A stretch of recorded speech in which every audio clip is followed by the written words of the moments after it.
2000年当時、ガジェットを試しに1個作るコストは個人には払えない金額でした。基板、金型、設計ソフト、合計で軽く100万円を超えます。だからプロトタイプであっても物を作るのは企業であり工場の仕事でした。しかし今ではアイデアさえあれば1万円台で実現できます。個人でもポケットマネーで試作品が作れる時代です。この差はどこから来たのか。その答えがメーカームーブメントです。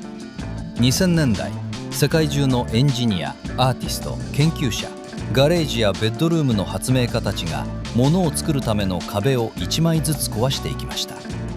機械を共有するスペースが生まれ、個人の夢にお金が集まる仕組みが生まれ、誰でも使える設計ソフトが生まれ、翌日届く基板発注サービスが生まれたのです。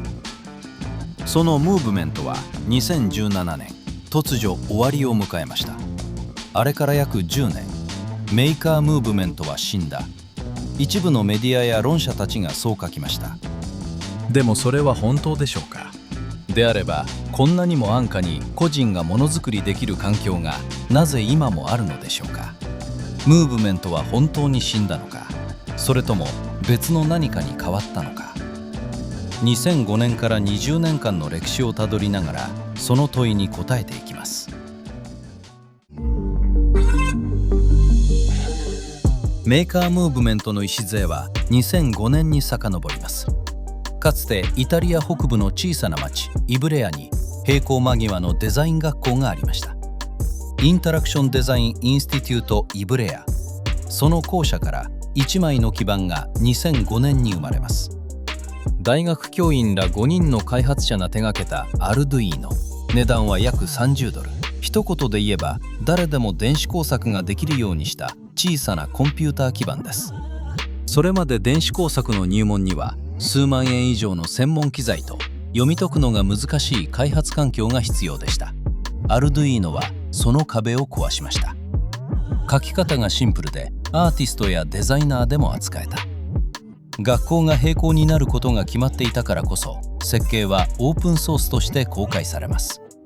同じ年、イギリスバース大学のエイドリアン・ボーヤーが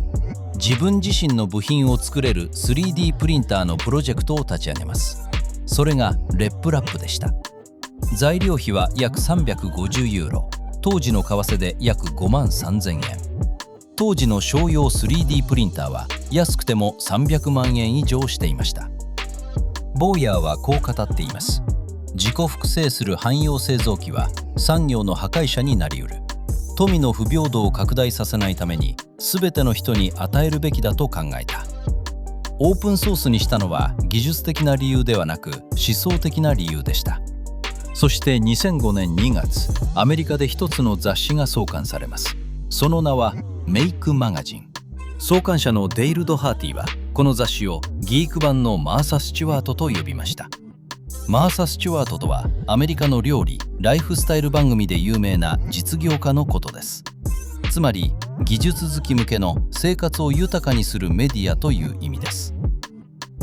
メイクマガジンが成し遂げた最大の功績は技術の紹介ではありませんでした。メーカーという言葉を世に送り出したことです。日曜大工愛好家、電子工作マニア、ロボット制作者、バラバラに存在していた人たちに共通のアイデンティティを与えたのです。そうすることで一つのムーブメントとして可視化しました。アルドゥイーノ、レップラップ、メイクマガジン。同じ年に3つの誕生が重なったのは偶然ではありませんでした。背景にはアメリカ製造業の深刻な空洞化がありました。2000年に1730万人いたアメリカの製造業雇用者数は2010年には1150万人まで減っていました。わずか10年で600万人近くが職を失った。自分たちの手で物を作るというメーカームーブメントの精神はこの喪失感と切り離せません。こうした流れと並行して2000年代初頭からもう一つの動きが静かに育っていました。その起点は1998年、MIT の物理学者ニール・ガーシェンフェルドが開講したほぼ何でも作る方法という授業です。受講したのは12人ほど。しかしガーシェンフェルドが後に驚いたことに、集まったのは工学系の学生だけではありませんでした。アーティスト、建築家、デザイナーを目指す学生もいたのです。ガーシェンフェルドはこう振り返っています。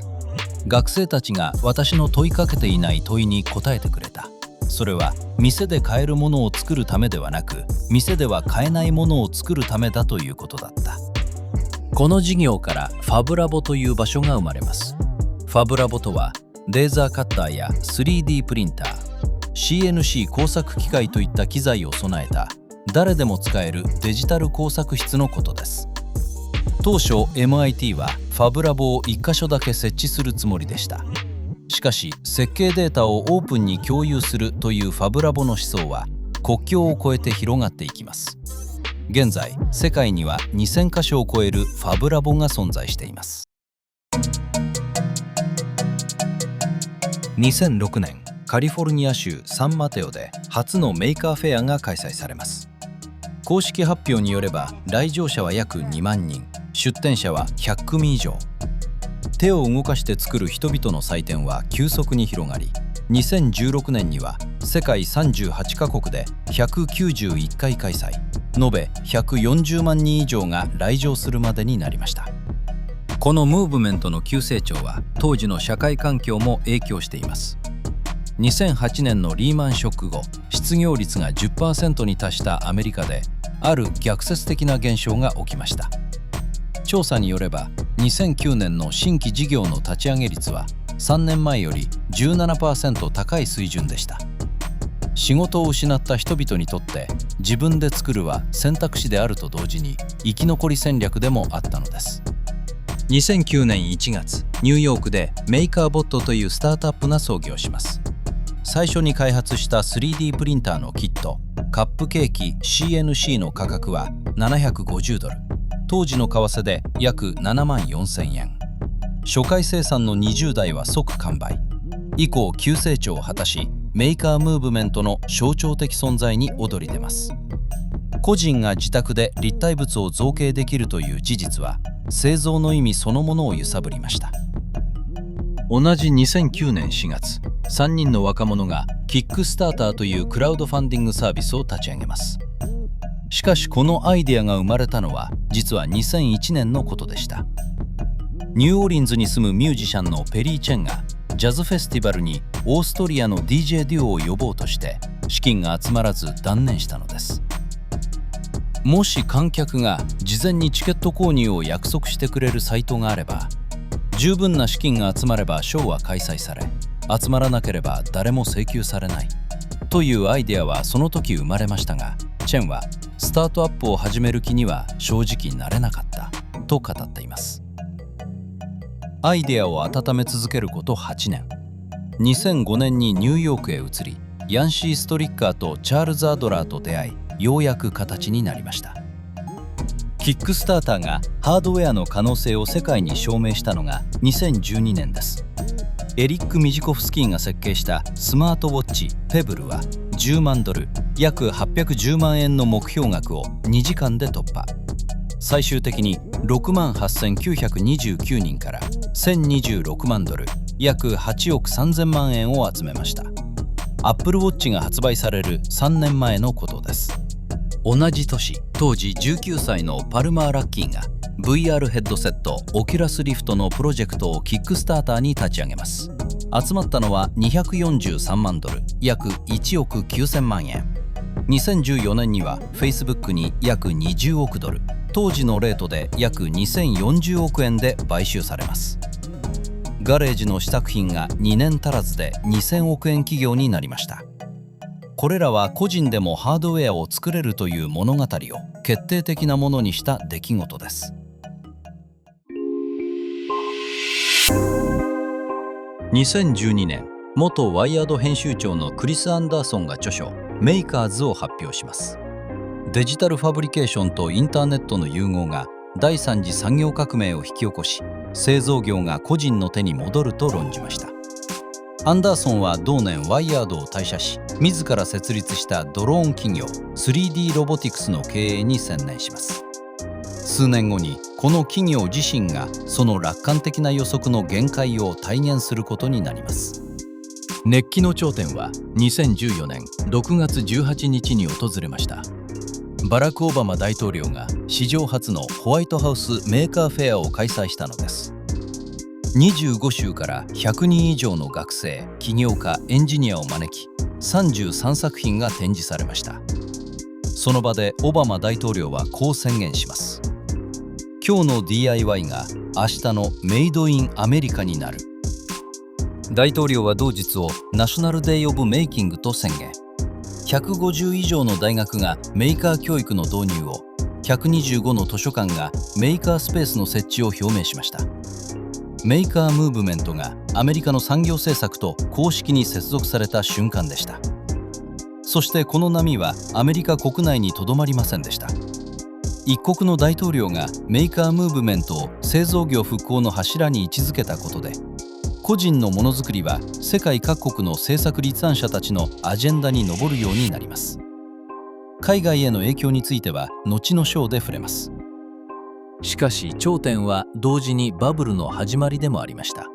世界のメーカースペースの数は2006年から2016年にかけて約14倍に膨張し、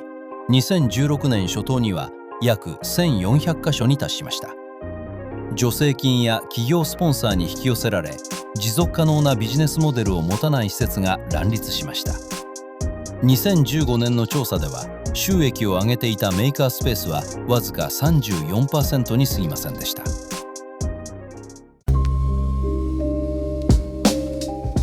スタートアップにも負の影響が及びます。その一つ、メーカーボットの変質はメーカームーブメント内部の亀裂を最も鮮明に映し出しました。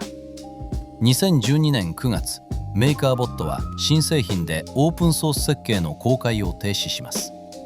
同年4月に会社を追われていた共同創業者ザック・スミスは自身のブログにこう記しました。オープンソースからの離脱は私にとって究極の裏切りだ。2013年、3D プリンター大手ストラタシスがメーカーボットを買収します。取得額は4億300万ドル、当時のレートで約395億円。しかし買収後に投入した新製品は深刻な品質問題を抱え、大量の返品が発生しました。ストラタシスは2014年から2015年にかけてメーカーボット関連の損失として約4億5000万ドル、約518億円を計上します。買収額を上回る損失でした。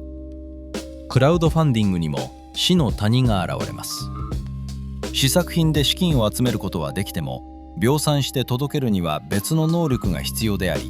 多くのスタートアップが甘く見積もっていました。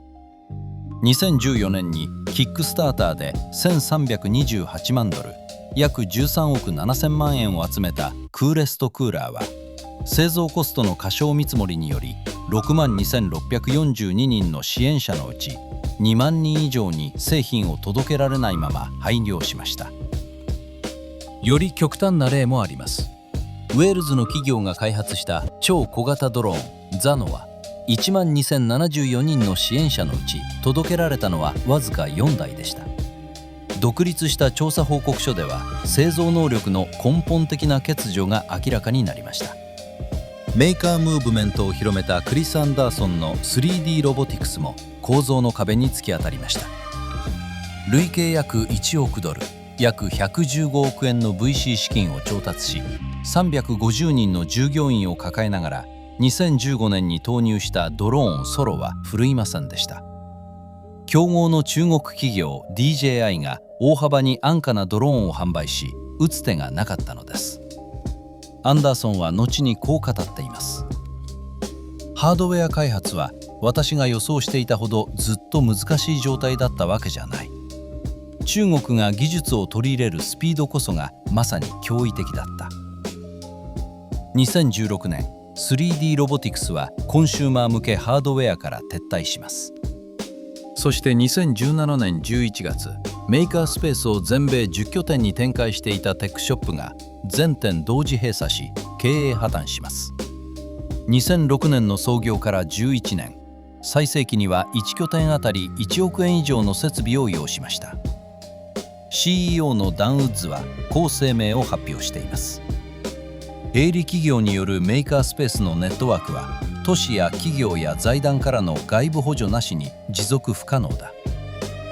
月額1万円から2万円程度の会費収入では高額な設備の維持費と賃料を賄えなかったのです。そして2019年6月7日、ムーブメントに名前を与えた張本人が倒れます。メーカーという言葉を広めたメーカーメディアが全従業員22名を解雇し事業を停止しました。しかし世界に広がった灯火をたやすく消すわけにはいきません。翌月、創業者のデイル・ドハーティは自己資金でメイクコミュニティという新会社を設立し、解雇した22名のうち15名を再雇用してブランドを再起させます。彼はこう語っています。単なる復活ではなく、次の段階に引き上げるきっかけにしたい。アメリカで生まれたムーブメントが政策にまで接続される中、各国はそれぞれ異なる文脈でこの潮流を受け止めていきました。その影響が最も直接的だったのが中国です。2015年1月4日、中国の李克強首相は新年最初の視察先として深センのメーカースペースを選びます。視察先だったチャイホーメーカースペースの管理者はこう振り返っています。一夜にしてメーカーとメーカースペースという言葉が中国中に知れ渡りました。同年3月、政府活動報告で李首相は大衆創業、万衆創新、大衆による起業と万人によるイノベーションを経済の柱として打ち出します。背景には GDP 成長率が25年ぶりの低水準に落ち込んだ経済減速と大卒者の雇用問題がありました。政策の効果は爆発的で歪みも大きいものでした。2013年に約15カ所だった中国のメーカースペースは2018年には交渉5500カ所以上に膨張します。しかし深センのあるメーカースペース管理者は取材にこう証言しました。政府の号令に応えるためにメーカースペースを名乗った。実際は 3D プリンターが3台しかない。実態はインキュベーターやアクセラレーターでした。中国上海のスタートアップ DF ロボットの PR マネージャーも同じ媒体にこう語っています。2018年はメーカーとメーカースペースにとって厳しい年でした。多くの施設が閉鎖した。深センはさらにひどいと聞いています。一方で深センの製造エコシステムは政策の精粋とは無関係に世界のメーカーにとって不可欠なインフラとなっていきます。部品を注文すれば翌日に届き、 PCB の試作は数日で手元に来る。この速度は深セン以外では実現できないとアジアのハードウェア開発者たちは口を揃えます。日本では2011年5月、民間の資本で鎌倉と筑波にファブラボが誕生しました。どちらも日本初かつ東アジア初のファブラボです。ガーシェンフェルドが1998年に MIT で始めた実験が太平洋を越えて根を張った瞬間でした。2014年には DMM.com が秋葉原に DMM.make 秋葉を開設します。総額約5億円を投じ、150台以上の開発機材を備えた施設は日本を代表するハードウェアスタートアップの拠点となりました。しかし2024年4月30日、完全閉鎖します。テックショップと同様、大型施設の維持コストを会費収入で賄う困難さは日米共通の課題でした。欧州では2009年、アムステルダムでリペアカフェが始まります。壊れたものを地域で持ち寄り、ボランティアが修理するコミュニティです。2024年5月には EU 理事会が修理する権利指令を最終承認しました。企業とイノベーションを志向したアメリカ、国策として急拡大した中国、ものづくり文化と接続した日本、そして欧州では循環型経済の思想と結びついた。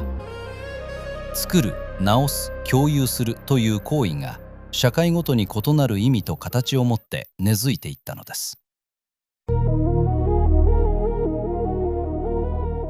ここで一度立ち止まって2005年と2026年で何が変わったかを整理します。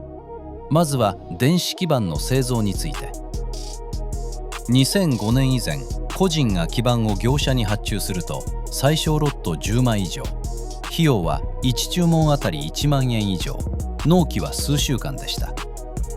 2026年、シェンジェンの基板メーカー JLC-PCB はウェブ上でファイルをアップロードするだけで5枚300円ほど、最短24時間で製造し世界に発送します。設計ソフトもかつては80万円以上したプロ向けソフトが主流でしたが、今は無料のオープンソースソフト KiCAD がその機能のほとんどをカバーしています。外装の試作はどうでしょうか。かつてデザインのモックを1個だけ作るには金型だけで数十万円から数百万円かかりました。2026年は3万円以下の 3D プリンターでアイデアを一晩で形にして検証できます。量産に金型が必要な構造は変わっていません。しかし形にして確かめるというサイクルが数週間と数十万円から一晩と数百円になりました。この変化がスタートアップのハードウェア開発スピードを根本から変えました。資金調達の環境も変わりました。銀行は融資の際に担保を、VC は出資の際にスケーラブルな事業モデルを求めました。その水準に届かない、でも実現する価値のある小さなアイデアには資金を集める手段がほぼ存在しませんでした。キックスターターはその空白を埋めました。VC や銀行が依然として量産や事業化フェーズで重要な役割を担うことは変わりません。ただ、市場に問う前のまず作ってみせる段階に新たな入り口が生まれたのです。そして情報と学習について。電子工作の知識は専門書と閉じた師弟関係の中でしか流通しませんでした。2005年の YouTube 誕生、2008年の GitHub 創設がその構造を解体しました。Arduino のプログラム、KiCAD の基板データ、3D プリンターの造形モデルがオープンに共有され、誰でも独学でハードウェア開発の技術を習得できるようになりました。そして2026年以降、AI が開発を担える領域を拡張し始めています。このインフラの実力を証明した場面が2020年に訪れます。新型コロナウイルスが世界を覆った時、チェコの 3D プリンターメーカープルサリサーチは短期間でフェイスシールドの設計と量産体制を立ち上げ、累計で約20万枚を印刷・寄付しました。イタリアの病院では不足した人工呼吸器用のバルブを 3D プリンターで複製し、材料費はほぼゼロに近い価格で供給しました。世界55カ国から7万人以上のメーカーが参加し、フェイスシールドを中心に4800万個以上の医療物資が製造されました。大量生産体制が整う数週間前に分散した個人の製造が地域の医療を支えた。これは気まぐれなムーブメントの熱気ではなく、確固たるインフラとしての成果でした。同じ 3D プリンターとオープンソースの設計がもう一つの場面でも人を救っています。2011年、アメリカのパペット作家アイバン・オーエンがスチームパンクのコスチューム用に金属製の手を作り、その動画を YouTube に投稿しました。するとほどなく、南アフリカの大工リチャード・ファンアスからメールが届きます。作業中の事故で指を失った彼は、この手を義手として作ってもらえないかと問い合わせてきたのです。2人は1万キロ離れたままスカイプと E メールで設計を進めました。商用の義手は1本1万ドル以上、2人が作った 3D プリンター製の義手は材料費35ドル、コストは 99.9% 下がりました。設計データはオープンソースとして公開され、世界中のメーカーが同じ手を印刷し始めます。子どもたちはスパイダーマンやキャプテンアメリカの色で義手をカスタマイズするようになりました。義手を持つ変わった子だったはずが、スーパーヒーローの腕を持つ子になったのです。2013年にイネイブルというコミュニティが正式に発足し、現在は100カ国以上1万人を超えるボランティアが参加しています。ただし、同じインフラが全く異なる目的にも使われています。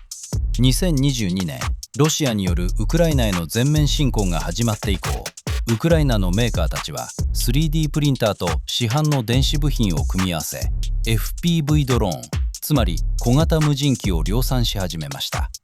設計図は GitHub と Telegram で公開されており、1機$400以下で製造できます。今では1日100機以上の生産能力を持つボランティア組織も存在しています。フェイスシールドも義手も攻撃ドローンも使っているのは同じ 3D プリンターと同じオープンソースの設計共有の仕組みです。メーカームーブメントが育てたインフラに善悪のフィルターはありません。何を作るかを決めるのは道具ではなく、それを手にした人間です。2005年にメイクマガジンがメーカーという言葉を世に送り出した時、それは少数の愛好家たちに向けたものでした。メーカーボットはオープンソースを捨て、テックショップは過剰投資の重みで沈み、クラウドファンディングの死の谷は量産の壁を突きつけました。象徴が消えた2017年から2019年、ムーブメントは確かに終わったように見えました。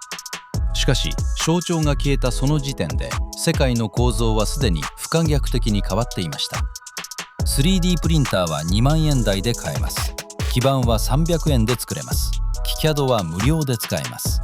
キックスターターは累計$87億を仲介しました。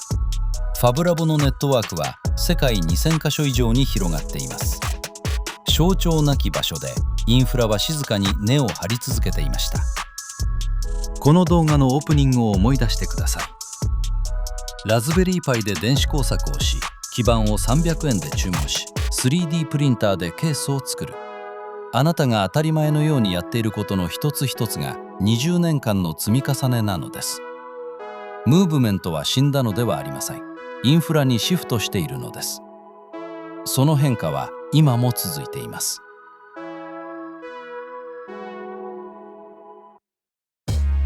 最後までご視聴ありがとうございました。この動画が参考になったら高評価とチャンネル登録をお願いします。ファブシーンではハードウェア開発やデジタルファブリケーションの最前線を日々お届けしています。最新の記事は概要欄のリンクからファブシーンのサイトでご覧ください。それでは次の動画でお会いしましょう。